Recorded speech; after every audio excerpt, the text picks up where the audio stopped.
to the sun. And then we are just now coming to lift and roll the shoulders.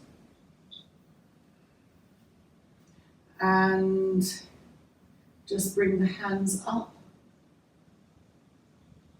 hands out, palms are up. Bring the hands back, hands turn round away from you. Bring the hands back and lower. Turn the palms up, hands away from you. Hands back. Turn the hands over, palms away. Back and lower. Palms up, out, back. Palms turn, back, lower. Palms up, away, come back. Turn the palms, back and lower. And again, if you can remember it in your own time, in your own breath.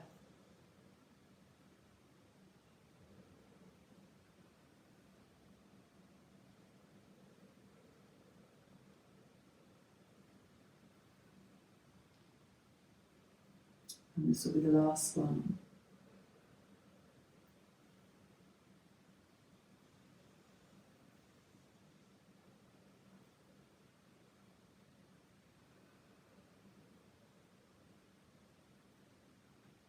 Lift and roll the shoulders. Hands to the heart. Come to the floor where we start working with the first chakra. Legs out in front of you.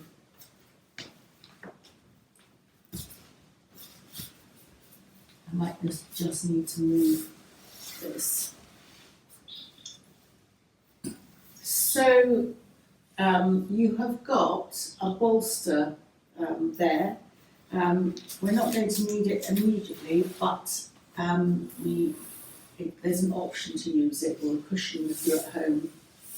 Just lift the flesh out from under your bottom and just lightly touch the floor to either side of you. It will lengthen the body. Just bounce the legs. And then according to your preference, you can either pat the legs or stroke them, rub them, or do a combination of both. It boosts the circulation, all of which is useful for a cold day, and also useful for boosting the immune system because it gets circulation moving, and circulation is what you need to get everything moving under the thighs. And then carrying on with the circulation theme, hands either side of you, toes to the ceiling and toes away. Breathing in, toes to the ceiling and toes away. And again, a couple of times in your own breath pattern.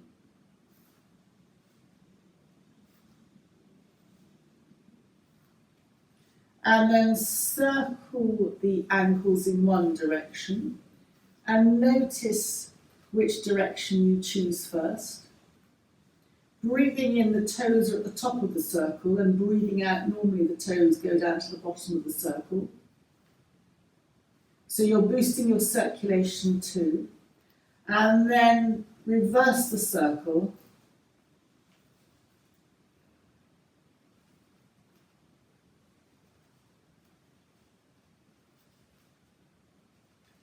And then stretch your toes out and just relax them. And stretch them out. You can scrunch them up, but there is a risk of getting cramp. And then just sway the feet from side to side, and you'll feel your ankles are being moved in a slightly different way.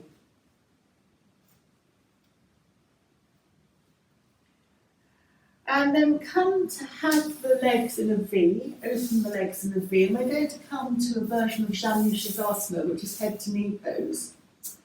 Bend up your right knee, and if you want to support underneath the right thigh, this is where you would take it. To rest the right thigh, you don't have to though, of course. And very impressed, nobody needs any support. Just hands either side of you, extend the left heel, turn the body towards the facing the left leg, raising the hands up, circling them up, palms together, you're facing the left leg, tummy in, perineum engages. And to protect the lower back, just bend your elbows and slide the hands down to somewhere on the shin, the left shin.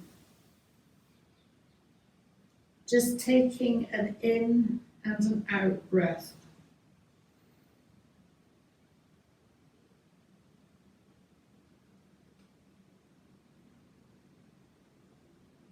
And if you want to, you can extend your hands down a little bit further, and that will depend on the length of your arms, really, mostly. You can hold the outside of your feet. Your right hand can hold the outside of your left foot, and your left hand can come behind you, behind the left thigh, and you can turn chinned in to look behind you, towards your left hand, or down on the floor. That's quite a strong stretch. And that stretch opens the quadratus lumborum muscle joining the sort of the ribs to the hips on the back right side, which is very implicated in back issues. That's quite a strong stretch, and it is optional. Tummy in, just slide your hands up. Hands just touch to either side of you. And then raise the left arm and look at your left thumb.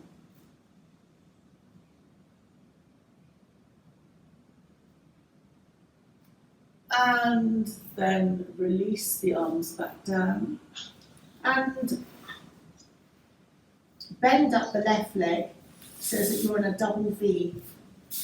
One of the perfect hip health movements. Your hands can be either side of you, or you can hold your thighs if you want to.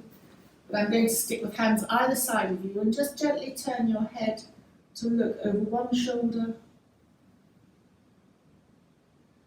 And then bring the head very slowly to look over the other shoulder. And just repeat that again, looking over one shoulder and then looking over the other shoulder. And come back to the center. Just lightly connect your fingers or hands to the ground to support you, to lift the knees up.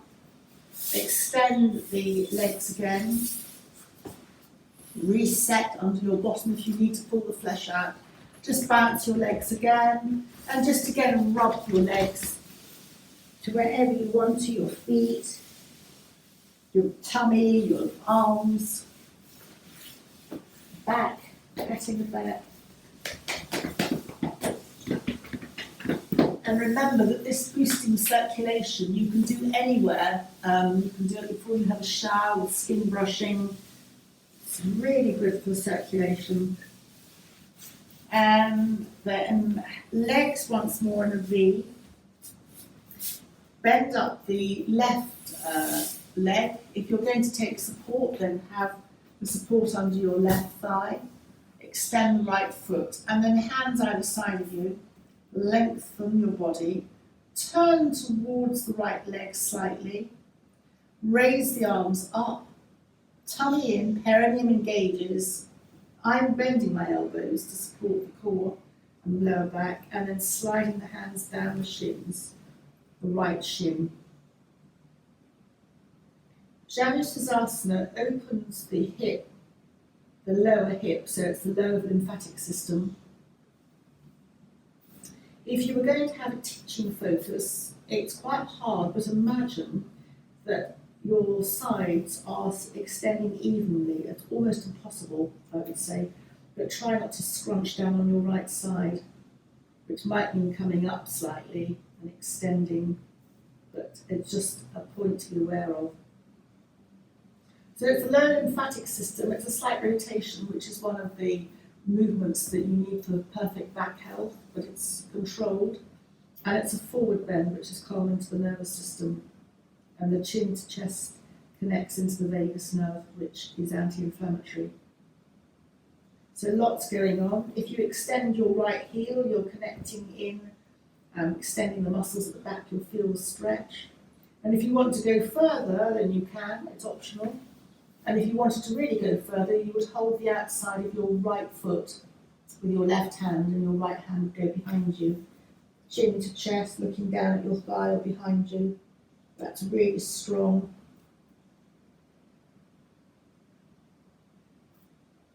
And to come up, engage your perineum and lower abdominal muscles in again, sliding the left hand up the right leg.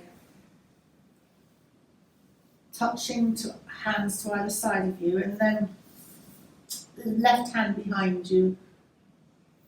I hope I put the right way around. Raise your right hand, thank you, and thumb, and look at your right thumb. So mindfulness, the eyes are disconnecting from the stress centers of the brain.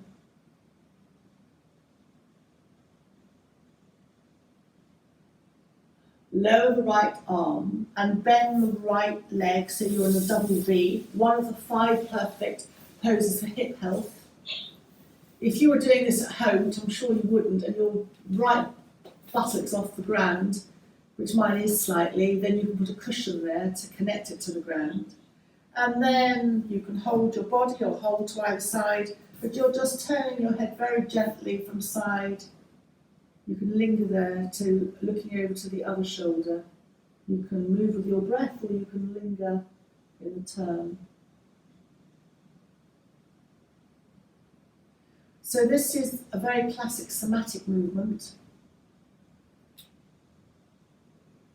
which is helpful for, again, a mindfulness type exercise.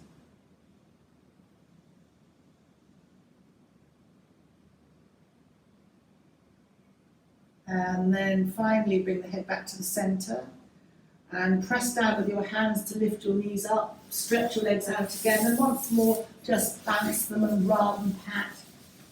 Just do whatever you want to, just warming yourself up, boosting your circulation, wherever you want to. And then come to Baddha Konasana. So soles of the feet are together. Whether you have your legs out, your feet away from you, that's a softer version. Whether you have your feet closer towards you, that's a stronger version.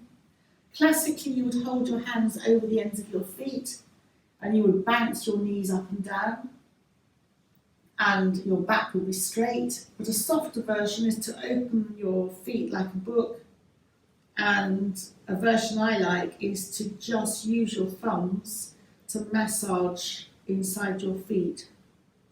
And as we've looked at lymphatic system, which is very key at the moment, of course, your lower lymphatic system represented on the feet, as Sue would say, are your ankles, both inner and outer ankles. But obviously sitting like this, you are very, your inner ankles are very accessible just to massage around.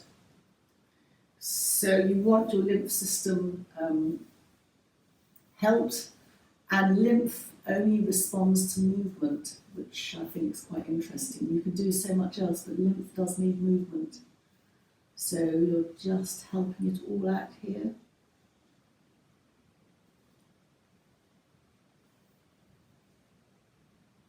And then very gently come to sit up.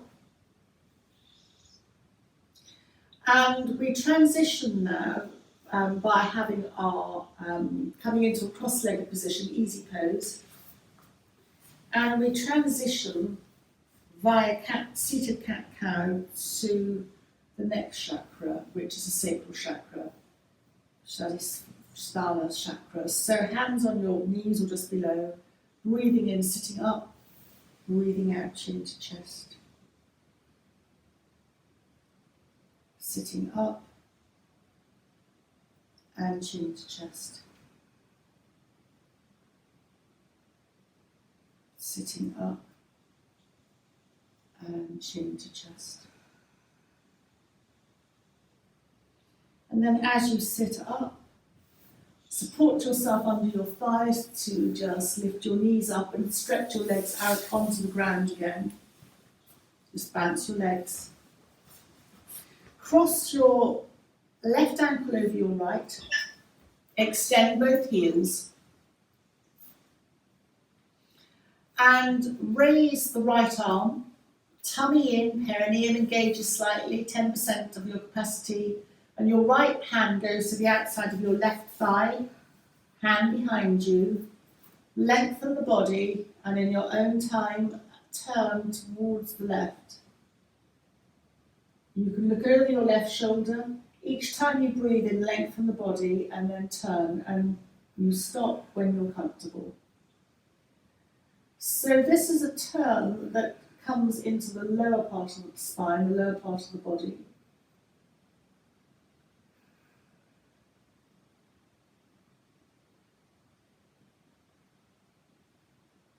To come out, engage your tummy in towards the spine, perineum engages. Come round and maybe use your hands to support you to lift the left foot off the right. Just slide the hands down the shins again.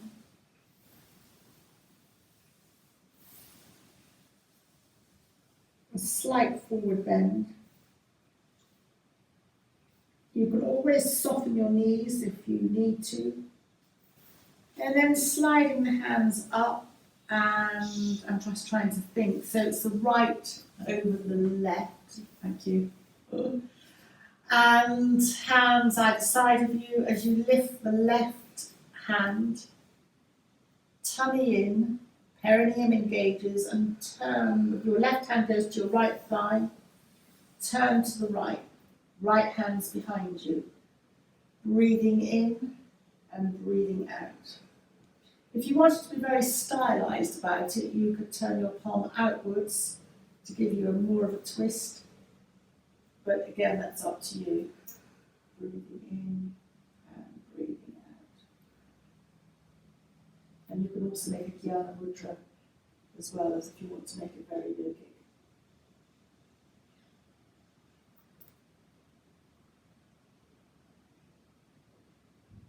Tummy in. Come back to the centre, support your right leg as you lift it off the left, and then just slide the hands down the shins.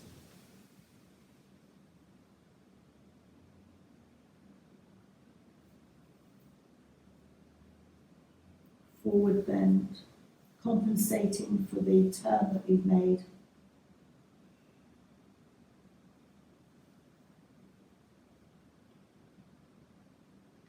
And then sliding the hands up, bending the knees, and hold the knees. The focus here is to have your back straight. And the only way you can do that is by bringing the tummy in, engaging the perineum. If your legs need to be further away, that's fine. You don't have to have them right in. And then you can optionally just lift your feet off the ground, tummy in again. It's half boat. And then just place the feet on the ground, hands either side of you, and just windscreen wiper the knees from side to side.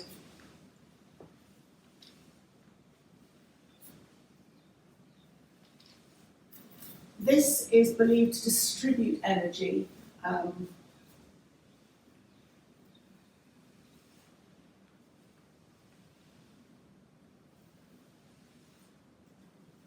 then come to a cross-legged position. Hands on the knees. This is another rotation, but it's slightly higher up. So opening the right hand to the right, and your eyes follow your thumb. You stop where you're comfortable to stop. Just take an in and an out breath. And then bring the right hand back and put the right hand back onto the knee. Sit up and open out with the left hand to the left. Your eyes are following your left thumb. Only go as far as it works for you, no stress or strain. Come back to the center. Just tummy in, perineum engages, and just walk your hands forward a little bit. Again, compensating for the turn that we've made. You'll feel this perhaps in your outside hips. Tummy in, perineum engages as you sit up again. And we're going to do a version of Brahmari breath, which increases nitric oxide, which is so valuable again for immune boosting. It's mentioned, but not this exercise, in Jane Nestor's book, Breath, but nitric oxide, but I don't believe this exercise is in there. But anyway, you simply breathe in through the nose, and you can either breathe out through the mouth or hum, up to you. So breathing in through the nose, you don't have to hum. The humming sets up a vibration though. Breathing in through the nose and humming if you want to.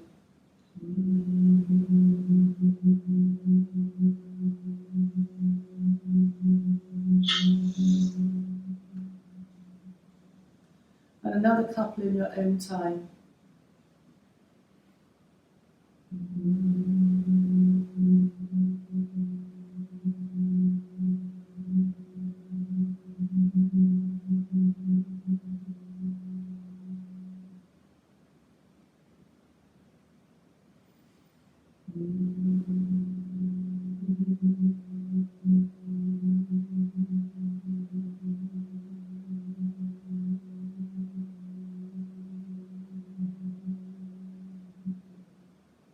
Just notice the effect. You can do that a lot more. It boosts, has so many beneficial effects. It's antimicrobial, I think, I'm trying to remember. It relaxes the muscles, it is calming for the nervous system, it boosts the nitric oxide, which you need in your system, so it is massively beneficial.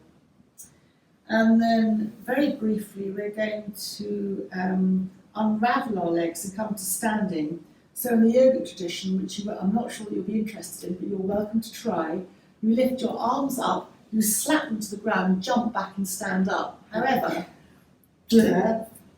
I'm going to just unravel and come to tucking the toes. So what you do, oh God, you need a phenomenal abdominal control. I haven't got that. You go slap, so you come forward, slap, and then you tummy in and you jump back, and then doing, then you roll up. So if we were in our 20s, and particularly if we're young men in our 20s, we'd be doing that, but I can tell you Jamie wouldn't be doing that, so no, he absolutely falls apart there. So just lifting and rolling the shoulders. I'm very aware time's going on, so if anybody has to go, please say, because I just don't want to keep people, and I understand. So step your feet out, and we're going to do, again, a half warrior 2. Turn your left foot in, your right foot out. If you drew a line, there should be a line between the front right heel intersecting the middle of your back left arch. And when you bend your front right knee, the right knee should aim towards like the second and third toe. Some texts say big toe and second toe, some say second and third toe. But I would say big toe and second toe perhaps. so you're not coming inwards. And put your left hand on your left waist, right hand out, look to the third, beyond the third finger of your right hand, and then drop your weight centrally, mindful of your knee, and open your left shoulder so that you really are getting the warrior position. You should feel very strong and stable. It's brilliant for osteoporosis, not that we're there in that category, but it is brilliant for weight bearing. And you should be engaging so that your left foot isn't rolling into the big toe, that you're connecting back to your outer heel. And then just lower your hands. Come to swivel your right foot so that you're back to your original starting position. And then we're going to go to the other direction. So you turn your right foot in, left foot out. Again, have that imaginary line from the front left heel intersecting the mid part of your back right arch. Right hand goes on the right waist. And I feel that you're opening out the shoulders here. Left hand goes out, looking beyond the third finger of your left hand, and then dropping your weight centrally, putting the weight on the back outer heel, and you're doing that, you're taking any weight off your front knee, your front left knee, which will encourage the knee to open out and not come inwards. You can feel free to adjust your stance, in other words, how wide your feet are, to being wider or closer together. And then just very gently drop your hands. Come back to your original position and heel toe your feet into hip width apart. Feel free to adjust your feet at any point. And we come now to a Tibetan triangle, or Trikonasana, which is very different from normal. We've done it before. Left hand against the thigh, holding your thigh. Right hand snakes up, and the inside of your arm is against your right ear, and it sticks to the right ear. That's difficult. As we tilt over, think of yourself between two panes of glass. Tummy in, core, perineum up, and then just come slightly over. If you're between two panes of glass, you're not going to go very far. The second you tilt forward with your right hip bone, you've lost the integrity of the pose. So you're between two panes of glass, chin tucks in, press down with your feet and come up, and then lower the right hand. It's a minuscule movement, but if you do it properly, it's much more powerful than the other way. So right hand on the right thigh, snake your left arm up, the inner left arm turns towards and glues next to your left ear, tummy in towards your spine, perineum engages, and you're between two panes of glass. So as you come over, you're not coming down with your left hip, it's opening up to the sky, chin in. You won't go very far, but it's much more stretching. It's looking at the function of the pose rather than the form. And then press your feet down to bring you up.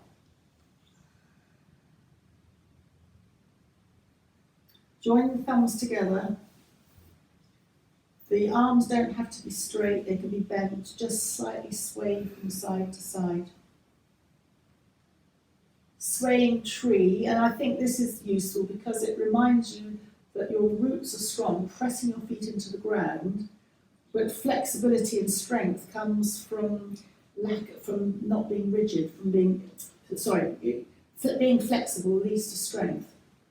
And just then very gently come to the centre, lower your arms to the waist, elbows just here opens, and we're going to test our balance optionally by lifting the heels and staying up here for as long as you want to. Balance exercises engage the mind so they become mindfulness, and then release the heels back down to the ground, and just go the opposite way by bending the knees, tummy in. You're engaging the core again. And then just come back upwards, and then come hands at heart center to the ground. Come to, we're going to be coming on to bottom, hugging the knees into the chest,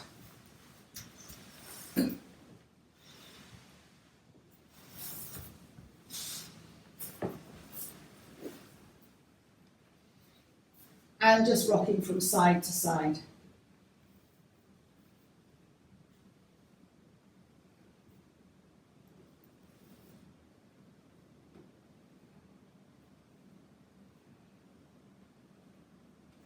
And then hugging the knees into the chest, and still holding the knees, let them drift away to arm's length. If you particularly want a core focus here, you let your fingers point to the ground and you let your tummy do the work, the muscles hugging in and out, rather than the hands. But it's optional. So yogically, you would bring your tummy in towards the spine and engage your perineum to hug your knees into your chest. You really feel that in the lower abdominal muscle area. But if you feel like just relaxing, then you can just use your hands to do the work for you. It's just a very easy way to engage the core, or just tone the core muscles if you want to do that.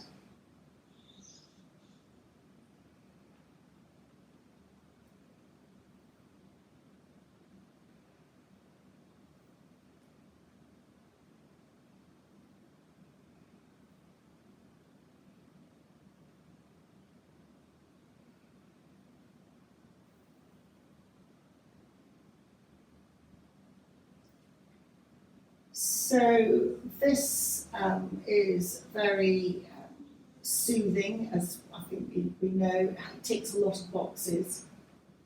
But then just dropping your hands to under your thighs, clasping your hands if that's comfortable, and just raising your feet loosely to the ceiling.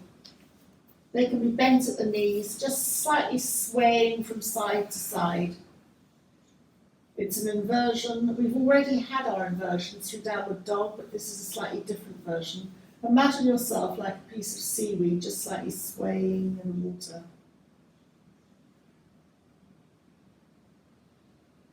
And then come to the centre and hug the knees into the chest once more.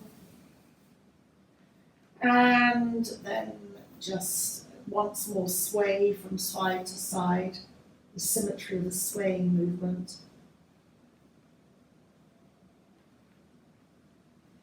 And then just supporting the legs underneath to place the feet on the ground. Palms down, just a couple of pelvic tilt movements, nothing more, which looks at the throat area.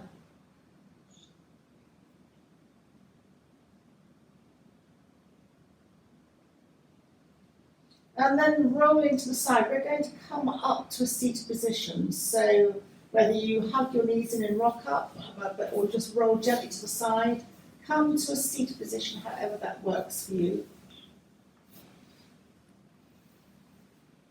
As we come to the throat area, we've looked at the throat by turning our head side to side and doing our eights, but this is a very much more beauteous thing. Just using the back of your hand to go up your throat.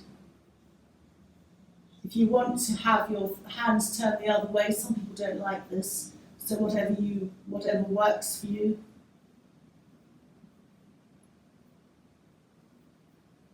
The thyroid gland is part of our metabolism, and it can often go a little bit astray, being sluggish or overactive at the menopause. And it connects in, funnily enough, to the adrenal glands. And if they're overexhausted and you've got that predisposition for an autoimmune something, which a lot of us have, but difficult to ever flag up, it's just going to impact on the thyroid slightly. So this, and the colour blue, either wearing blue can be very much on colour therapy, is blue as a colour for the throat. And then just very gently bring the hand, either hand, to the third eye and just circle round one way, whichever. It's very soothing, connecting into the third eye centre. And now we're going to do a series of somatic movements which connect into the head to ground us. So just bring the hands to start with to connect and nod to the crown of the head. The fingers touch at the top. So you're connecting into the Saraswara, the crown chakra. The heels of the hands or the top of the head, that's quite soothing.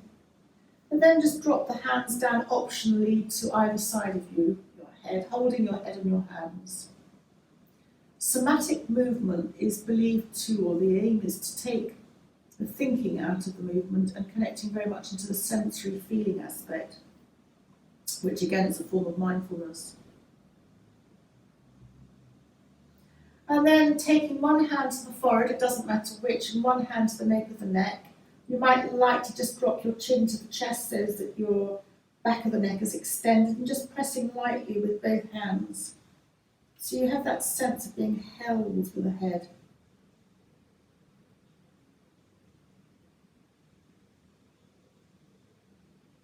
And then keeping the hand at the forehead where it is, dropping the hand at the nape of the neck to the chest. And you'll notice that this encourages you to sit up, just lifting the chest, which is very antidepressing. These dark days and being stuck indoors can be very miserable.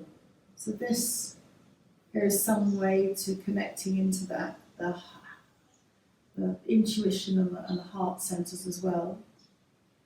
And then finally, take the hand from the forehead and drop that to your navel. So you've got one hand on the navel, doesn't matter which, and one hand on the chest.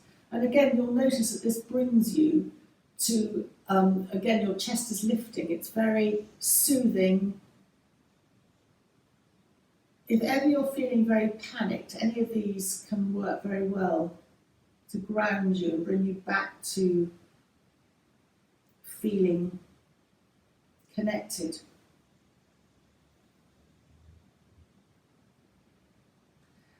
And while we're here, you might like to have a thought for the day, for yourself or for anyone close to you. And just have that thought a couple of times. You can mentally bring the image of that person to your mind and have them in your heart, at your hand. And then you've thought that thought a couple of times, that's your sankalpa. Just let it go. Your intention for the day has been set.